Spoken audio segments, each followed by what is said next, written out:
எம்ஜிஆர் அவர்கள் மறைவிற்கு பிறகு அதிமுக இரு பிளவுகளாக இருந்த ஜ.ஜே என 2 அணிகளும் 1989ஆம் ஆண்டு பிப்ரவரி மாதம் 7ஆம் தேதி ஒன்று சேர்ந்தது. 8ஆம் தேதியே இரட்டை இலை சின்னம் அதிமுக வசம் வருகிறது.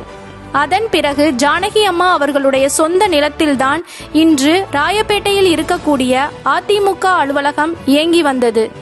அதன் பிறகு புரட்சித் தலைவி அம்மா அவர்களின் மறைவிற்கு பிறகு கழகத்தின் ஒருங்கிணைப்பாளர் ஐயா OPS அவர்களும் இணை ஒருங்கிணைப்பாளர் எடப்பாடி பழனிசாமி அவர்களும் பொறுப்பு ஏற்று இருந்த சூழ்நிலையில் அதிமுக அலுவலகத்திற்கு பெயர் வைக்க முடிவு செய்து எம்ஜிஆர் மாளிகை என்றும் உள்ளே உள்ள 2 தளங்களில் ஒரு தளத்தில் ஜானகி அம்மா அவர்களின் பெயரும் மற்றொரு தளத்தில் புரட்சித் தலைவி அம்மா அவர்களின் பெயரும் வைக்க கழகத்தின் ஒருங்கிணைப்பாளர் ஐயா OPS அவர்கள் கூறியிருந்தார்கள்.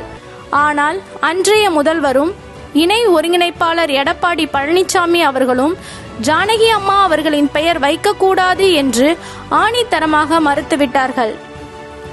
அன்று வேண்டாம் என்று சொல்லிவிட்டு இன்று ஜானகி அம்மா அவர்களுக்கு 100ஆண்டு விழா நடத்துகிறோம் என்று தொண்டர்களையும் மக்களையும் வரும் தேர்தலில் வாக்கு சேகரிப்பதற்காக நாடகமாடி வருகிறார் எடப்பாடி பழனிசாமி.